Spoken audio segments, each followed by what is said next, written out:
Divisional rivalry is here. 49ers versus Seattle Seahawks, Thursday night football.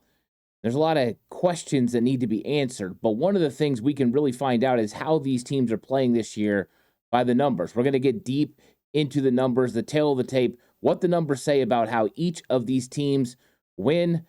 Going to be a fun one. Buckle up and get ready for another episode of 49ers Cutback.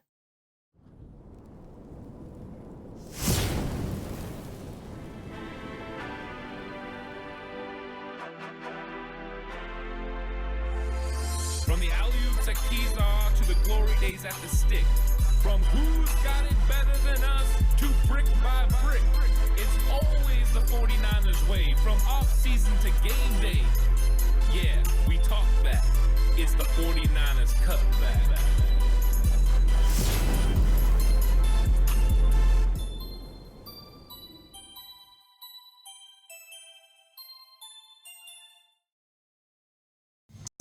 It's 49ers Cutback podcast time. Welcome to the show, everyone. The tale of the tape. Lining up these two teams against each other, how exactly they've been doing according to the numbers. We're not just talking about the record and yards, and yes, we're going to get into all that, but we're also talking about DVOA, the adjusted value of how these teams are playing as well. And there are some areas that the 49ers and Seahawks are extremely close, and there's other areas where they are far apart. There's elite abilities by the Seahawks in one area and elite for the 49ers in another area. And you might say, how are these teams elite in any category? Because they just haven't been playing that good this year. Well, it was just a couple weeks ago that people really thought that the Seattle Seahawks were a team to beat in the NFC. Now, they've suffered a couple of big losses, including this week against the New York Football Giants. And anytime you lose to the Giants and Daniel Jones, people start asking questions about how good you actually are. Now, the Seahawks have been pretty good so far. Mike McDonald has brought over his defense from Baltimore. And with the amount of talent that they've drafted up front and in the secondary, you would think that they are going to be all guns blazing. But their defense hasn't exactly been a strength in some very important areas. Are those areas the 49ers can take advantage of? That's the key, right? You have to have strength match up with weakness.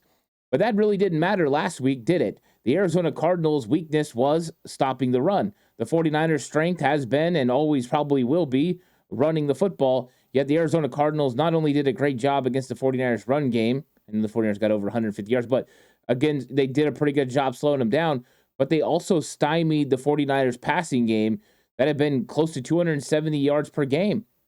So it doesn't always give a clear picture, but what it does is it does show strengths and weaknesses and where these teams can work on certain things. So I'm excited to get into it. There were a couple of things about Seattle that I didn't know going into this, so I learned a little bit about them. Of course, they're dealing with some injuries the same way the 49ers are, and those injuries are going to determine the way some of these teams play. Please like and subscribe to the channel if you haven't already. I really appreciate it. If you're listening on audio platform, 49ers Cutback on Believe Network, please give it a 5-star rating.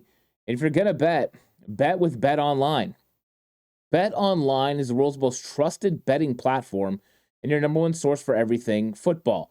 Bet Online is every stat, every matchup, and even live odds and spreads to bet on during the games. You think you know your stuff? Get in on our $200,000 mega contest and pick 5 games against the spread every week for your chance at weekly prizes and a share of $200,000. When the game's over, head on over to our online casino and get in on a game of blackjack or poker or unwind with one of our over 150 slot games. Head to the website today to get in on the action. Bet Online, the game starts here. So let's get into this. Let's talk about these two teams. You've got similar records. One game separates them, even though when you're under 500, the way the San Francisco 49ers are, it's one of those scenarios where you're looking up and you've got a team in Seattle. This is a big divisional matchup, but the 49ers are 0-2 in division. If they were to lose to the Seattle Seahawks, that would be a critical loss for this football team. It just can't happen.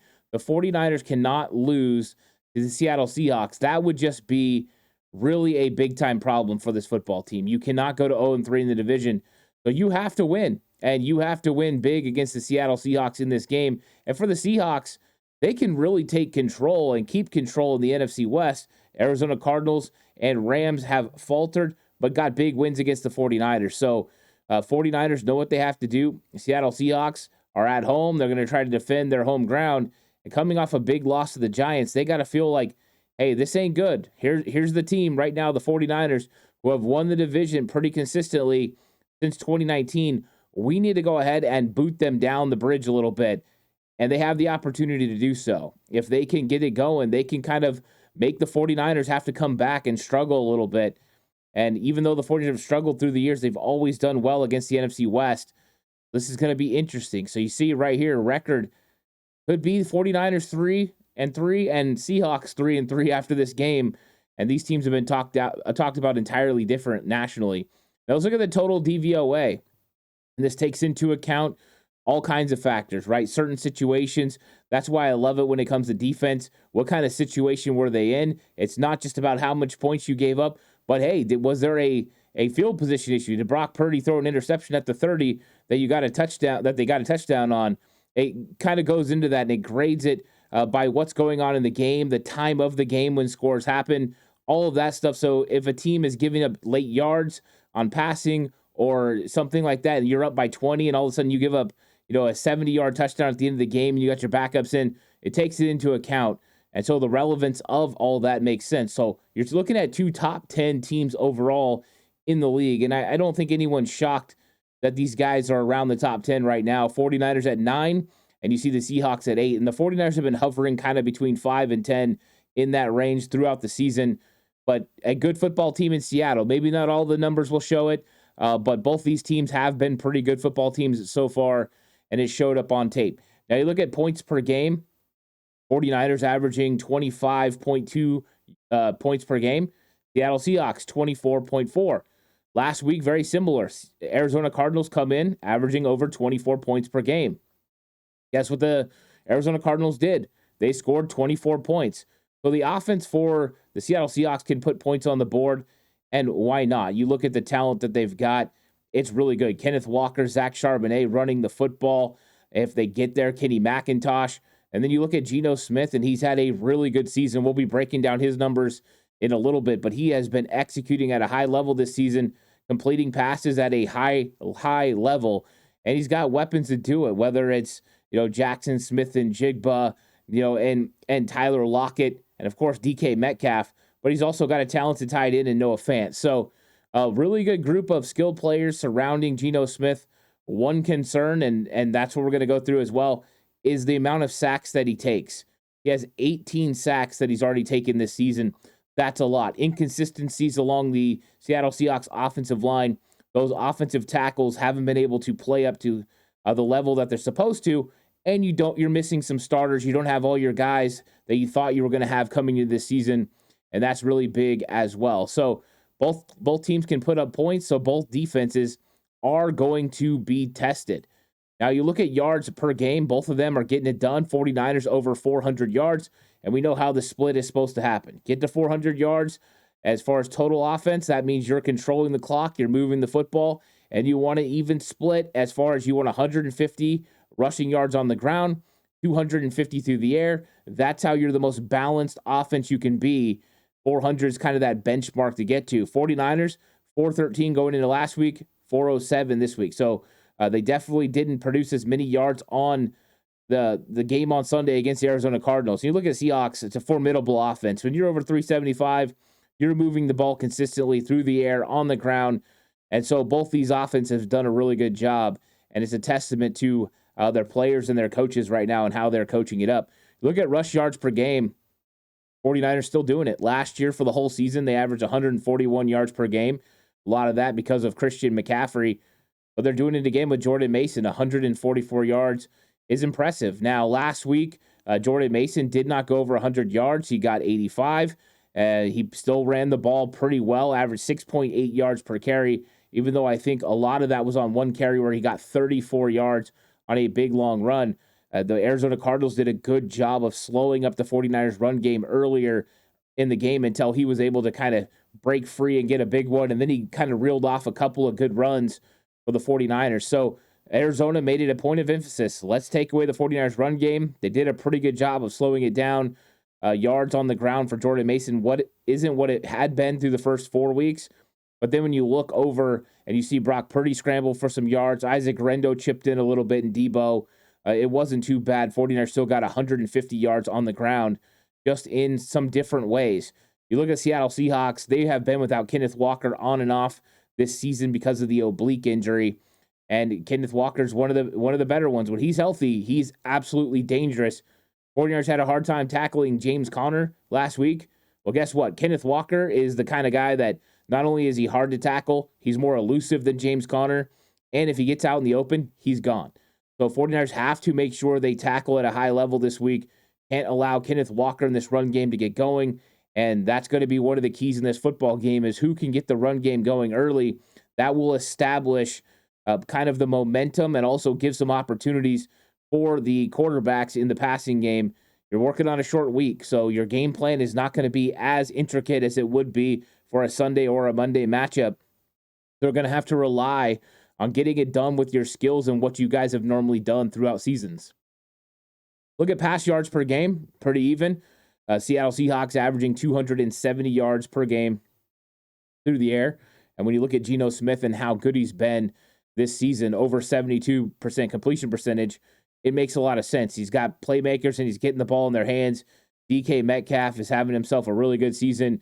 Jackson Smith and Jigba continues to get better. And Tyler Lockett is just tried and true.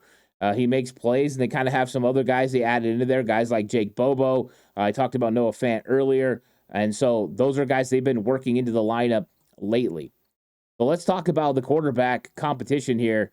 And the 49ers, they got some talent when it comes to Brock Purdy, but his numbers aren't as consistent as they were last year. You can see the completion percentage, 65.6%. He's normally hovering around 70, so he's taking a little bit of fall as far as his accuracy and completion percentage. And last week was a big reason why he was just over 50% through the air. Geno Smith is over 70%. That is highly effective and efficient quarterback play, completion percentage on point. You look at yards, Brock Purdy had went into last week as the number one quarterback in yards. He is no longer in that position. He has 1374. Geno Smith sitting at 1466. Geno getting yards through the air. Touchdowns, Brock Purdy with 6 touchdowns. Geno Smith with 5. So not bad. Through 5 games, you want to average a little bit more than that. I'd love to see them around 10. But when you have a good run game like Brock Purdy, sometimes that's not always the case. But there's been a lot of plays in the red zone that the 49ers have kicked field goals instead of getting touchdowns. I think the 49ers think that number of 6 touchdowns should be doubled, and I'm sure Geno Smith and the Seahawks believe the same thing for his touchdown number. Both quarterbacks have thrown 4 interceptions. I think for Brock Purdy, that's a little bit too much. He needs to take care of the football a little bit better. For Geno Smith, that's been average, but I'm sure he would love to take care of the football better as well. 49ers, Brock Purdy has been sacked 12 times. Not all of those on his offensive line. He's been a little bit more eager to hold on to the football and try to create. Sometimes it works out wonderfully, and he looks like Fran Tarkenton out there, and sometimes it doesn't, and he takes critical sacks that are pivotal to the 49ers being able to be in scoring position and potentially continue their drive. So he's got to get that a little bit better and clean it up. But 12 sacks, not terrible. For Geno Smith, 18 sacks. 49ers got to feel like they have an opportunity to get after Geno Smith. He is willing to hold on the football in the pocket, and you can kind of pin your ears back and get after him if you can get to third and long situation. And you look at the quarterback rating, Brock Purdy at 95.3. Not usually used to seeing him under 100 rating. And for Geno Smith, he's at 92.7. So both quarterbacks have been pretty effective this season through the air, and they're going to look to do the same thing in this football game against the opposing defense. They're going to have some opportunities, and they have to take advantage of it. So we'll see who plays best at quarterback in this matchup, and a lot of that's going to be about how good the defense is. But you look at the offensive DVOA, and the 49ers are at 10, and this is not normal. Normally, the 49ers have been a lot more effective and a lot more efficient throughout the years, especially when Brock Purdy has been in the lineup as the starting quarterback, and they are out to number 10 now. Normally, they're around 5, so not as effective and efficient as they've been. But you look at the Seahawks, and they're sitting there at 6. Their offense has been very good this season. They've been putting up points. They've been effective on the ground, through the air. 49ers defense is going to have their work cut out for them, getting after Geno Smith, stopping Kenneth Walker, and making sure that these wide receivers aren't as effective as wide receivers have been so far against the 49ers this season. The 49ers have struggled in key moments. Not so much that teams are just going and blowing the doors off of them with big-time plays all the time, but in key moments, they've had the big mistake or they can't get off the field, and that's been a little bit troublesome. But for the most part, that's one of the things you have to work out. You have to get better. And I think some of the guys have improved a little bit, but they're going to have to prove it consistently. Look at third down conversion percentage. This is always a big one. You always talk about red zone effectiveness, third down conversion rate on offense and defense, and turnovers. Those are always keys to winning football games and being highly effective.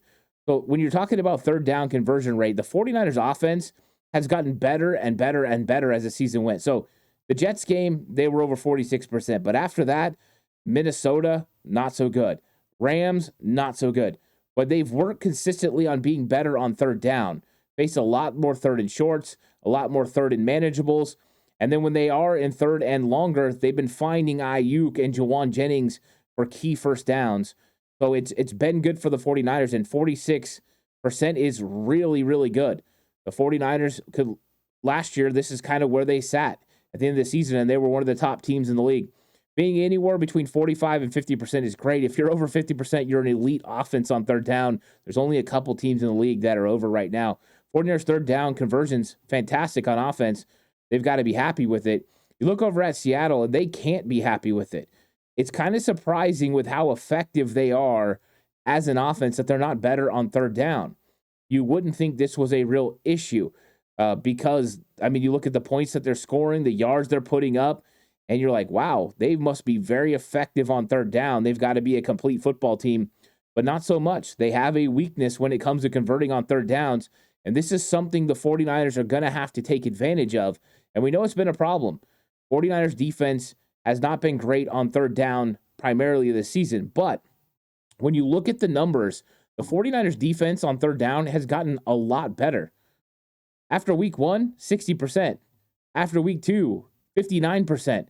They were way up there. Now they've gotten it all the way down to 43%, and they are playing better and better. The last 2 weeks, they've been so much better on third down. Got to give credit to the defense for getting off the field. Now, fourth downs have been another situation. 49ers have struggled on fourth down. There was a big critical play in this game last week against Arizona where Kyler Murray, he was bailing, trying to avoid Leonard Floyd, and gets the ball off, and they're able to get a completion for 14 yards to Marvin Harrison Jr. It was unfortunate. Good call. They didn't execute the back end of that play. And you've got to make sure you're going to be able to get it done on fourth down. But 49ers on third down getting a lot better, and that's important. You need to consistently get better and better as the season progresses. They want this closer to 35%, and that would be really, really good. Last year, they were at 41% as far as allowing third downs, and I thought that was a little high for a defense with that much talent. So it's getting better. We'll see if this trend continues. Going against a Seattle offense that's not very good on third down, maybe you could keep them to their season average at 37%. And if you do that, you have a really good chance to come away with a win up there in Seattle. Now, when you look at Seattle's defense, boy, are they fantastic on third down. A 32.4%. That's right, I put that 0.4 in there because I want everyone to realize they're closer to 32% than they are 33%. But anything under 35 is really good. Anything close to 30 is elite. And that's where they're sitting right now. Their defense has been very, very good. So that explains a little bit of why the offense not being so good on third down hasn't hurt Seattle as much, because they get more opportunities because their defense goes out there and gets stops. And when your defense goes out there and gets stops, it gives the offense an extra chance. And so that's what Seattle Seahawks defense has been doing for them this season. A very good rate. And that is a tail sign of what Mike McDonald adds as a coach. The 49ers are going to have their 46% that they normally convert against the Seahawks, 32% that they normally get off the field. It's going to be a strength-on-strength battle on third down. 49ers need to make sure it's third and short, third and manageable. Third and 3 and in, you've got a good chance to convert. 3rd and 4 and beyond, it gets a little bit more risky. 3rd and 7, really tough against this good Seattle defense. So you've got to be good on early downs, 1st and 2nd down, staying ahead of the sticks and making sure you can get key first downs. Hey, the best thing to do, don't even face 3rd down. Get first downs on 1st and 2nd and just make sure you are sitting in a good position because Seattle is so good at getting off the field. And we know Mike McDonald likes to run multiple sets and multiple looks, and he confused Brock Purdy a lot last year. He'll try to do the same thing. Just don't want to have him confuse him on one of those 3rd downs. Let's look at points allowed per game. 49ers at 21.2. They were 20.5 last week, but the 24 output by Arizona moves them up to 21.2. That's not good enough. They need to be way closer to 17. Anywhere around 17 is really good. Anything under 16 is elite. And the 49ers right now are sitting at 21. That's a lot, a couple extra field goals more than they really should.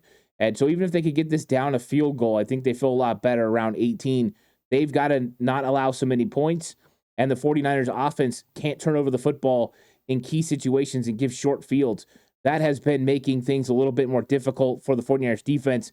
Special teams errors leading to scoring opportunities and also offensive turnovers. And we'll talk about that in a minute. Look at the Seahawks. As good as they've been on 3rd down, they have been giving up some points. They give up 22.8 points per game. So this is one of those games that's probably a race to 27. The first team to get to 27 is probably going to win this football game. But both offenses are able to score points, and both defenses have been giving up more points than they really want to. So there's opportunities for the 49ers out there to score some points against the Seattle Seahawks defense. Yards allowed per game, both these teams are like neck and neck. In fact, they're back-to-back. If you look at the rankings, 307 and 311. 49ers a little bit more stingy. I've talked about this before. You want to be around 275 to 300. Like, that's the range if you have a good defense. Anything around 250, you've got an elite defense. Anything under 200 total yards, and you're like, the 2000 Ravens defense. So 49ers right now hovering around a pretty good defense as far as yards per game to get a little bit better. Of course, like I said, that's why you look at DVOA, because how many of these yards came late against the Jets, right? That kind of inflates things, stuff like that. But overall, I mean, they're not playing too bad. In Seattle, the same thing when you're talking about total yards. Now, let's look at the pass yards. 49ers pass defense, better than it was last year, under 200 yards so far this season. Now, you talk about it and you think about it and you're saying, wait, how is that accurate?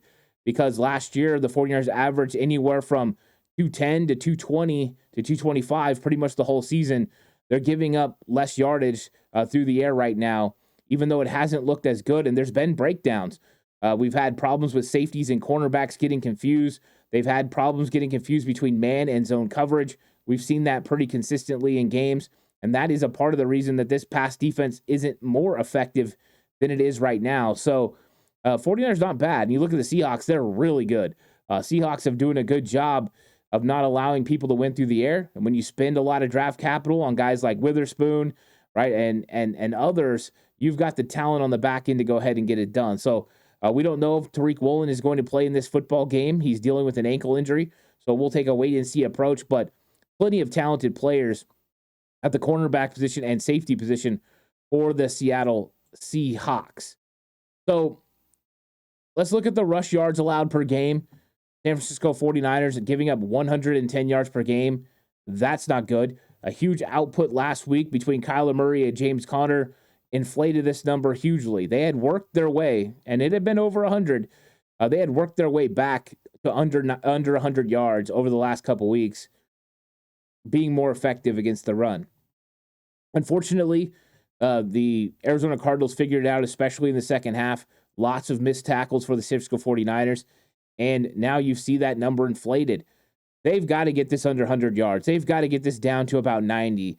So they've got to be better in their run defense. They've got to take the ball out of the opposing team's running backs' hands and put the onus on quarterbacks to beat them. And right now, that hasn't happened. So you see the cause and effect.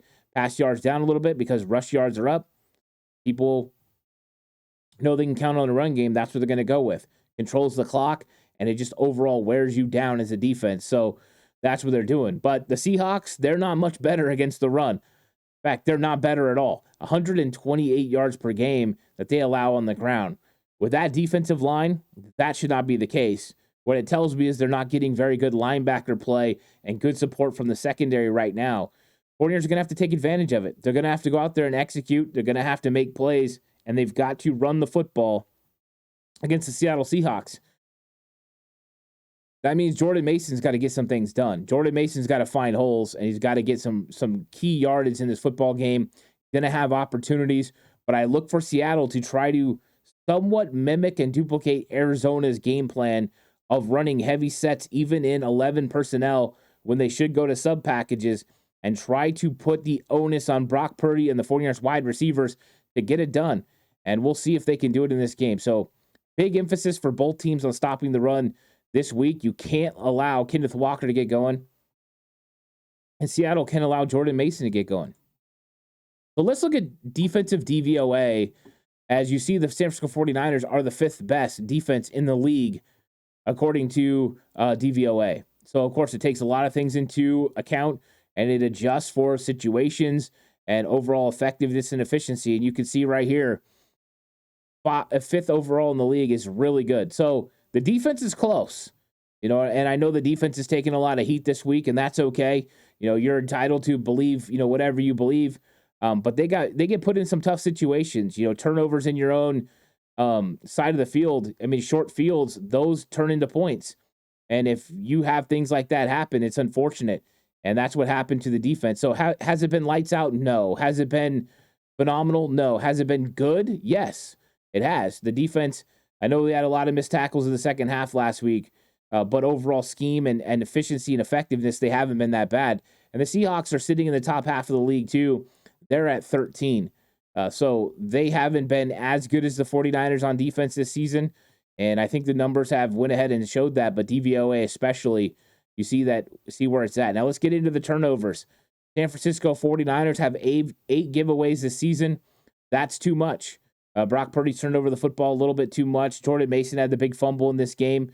Don't want to hang everything on Jordan Mason. It's not his fault that they lost. He made a mistake, but it was a cumulative effect of mistakes, from your kicker getting hurt and not being able to kick field goals to missed tackles, just to Brock Purdy making a key turnover. Even though it was a good play by the Arizona defender, getting his hand up and tipping the ball, we just got to be secure with the football and not have those big mistakes. And unfortunately, the 49ers have been having too many giveaways this season. You can see Seattle's right behind him and with 7 giveaways. So 49ers not doing such a great job. We've played 5 games. They have 8 turnovers. You're getting close to that 1 per game. You just can't do that. You've got to be more secure with the football. And hopefully the 49ers can tighten it up. Now you look at takeaways. 49ers are getting the football. They have created 8 takeaways. So Fred Warner has been the key behind the turnover, and he's been making the most of the plays this season. But there's opportunities for others. And, we've seen a guy like Jordan Elliott step up and get a field goal block, return for a touchdown by Deommodore Lenoir. That was huge. And we've seen others get their hands on the football. Just got to keep that point of emphasis. Get your hand on the football, create turnovers. That will change the game. That changes momentum. That gives the offense short fields. And you're hoping that will turn into extra points and extra touchdowns. So not bad there. You look at turnover differential, 49ers at 0. 8 giveaways, 8 takeaways. You're at 0. And that's not where you want to be. You want to be in the plus category. If you're not in the plus category, it means you're either not creating enough turnovers or you're having too many turnovers. And I think it's a case of both. 49ers need to create a little bit more turnovers. Not a lot. They're pretty close. But Fred talked about the fact they like to create 3 turnovers a game. I would be okay with 2. That is the ultimate goal. 2 turnovers a game. So you should have 10 right now. They have 8. Not bad, right? Real close. And that can kind of fluctuate. You have a big game or whatever where you get a lot of turnovers. But they're giving the ball away too much. You can't have 8 turnovers at this point in the season. 49ers need to clean it up. Right now, they're at 0. When you're at 0, you leave yourself a chance to lose football games. When you're in the plus category in games, you usually win. Win turnover battle, win time of possession, win in the red zone, win on third down, you win the football game. Those are the stats that win you games. And so the 49ers got to get a little bit better at it. And you look at Seattle, they're in the minus territory. That's the reason that they're 3-2 right now and not 5-0, is because they're turning the football over too much and making mistakes. So they need to right the ship in that category. But the 49ers need to take advantage of it. Cause Geno Smith to do what he normally does against you and create turnovers. Get your hands on the football and give your offense extra opportunities, but also get the defense off the field, allow them to rest and have opportunities to be fresh to make plays. So turnovers are going to be a huge factor in this football game between the San Francisco 49ers and the Seattle Seahawks. And now let's talk about the special teams DVOA. The 49ers went into last week dead last at 32. And they had a blocked field goal return for touchdown, which was phenomenal. And that was such a great moment for the special teams. They needed something big to happen, and they had it happen. The unfortunate fact is the very next kickoff, Jake Moody doesn't kick it out of the end zone, and the kickoff team doesn't handle their lanes very well, and we get a return to where Jake Moody has to make the tackle. That's unfortunate because that was a bad special teams play. And then after that, the 49ers special teams, only thing they could do was Mitch Wisnowski kicked a positive field goal. So they move up one spot, but they've got a lot of work to do to be more consistent and better on special teams. Hopefully, the field goal block is an illustration of a move in the right direction, but they've got a lot of work to do. And right now, with the way the offense and defense has been battling, they've got to make sure they pick up their weight. The offense and defense cannot pick up the special teams as that third phase of the game and make up for their mistakes. They have to be better. The 49ers need to be better at all three phases and get them playing really good together. That's when they'll have effectiveness. So special teams got to pick it up, and they've got an opportunity this week. Seattle Seahawks special teams has not been very good this season. So 49ers went against a special teams last week that wasn't fantastic. They were 19th best in DVOA, did pretty good against the Cardinals. Now they have another opportunity against Seattle to get something done on special teams. And if they can, then they got an opportunity to win this game. But it's time for complementary football to come back. Time for the 49ers to get back to the basics, tackle well, block well. Start with those two things. Just be in the right place at the right time. Know your assignment, know your job, and then execute it. It's real simple when you talk about football, right? But if you're not doing those things, it makes it real difficult. And that's when you start getting players talking about things feel weird. It feels weird because you're not executing. You're not doing your job. You're not lining up in the right position. Alignment, assignment, and execution is a key in these football games. So this is what the numbers say about how the 49ers and Seahawks win. We've seen the areas that kind of coincide. We're going to have a huge battle on third down between the 49ers' good third down offense and the Seattle Seahawks' great third down defense. That's going to be a huge battle. I'm looking forward to that one. But also, who's going to win the ground game? Both defenses haven't been extremely effective at stopping the run game, and both offenses have been pretty good at running the football. 49ers really good. So this is going to be a dynamic showdown. I'm looking forward to it. I hope you guys are all looking forward to it too. Quick turnaround right to Thursday. It's almost here. Please like and subscribe to the channel if you haven't already. I really appreciate it. If you're listening to audio platform, 49ers Cutback on Believe Network, please give it a 5-star rating. This episode was brought to you by Bet Online. The game starts here. I'll catch you guys in the next one. Until then, stay safe. Remember, the right way is always the 49ers way.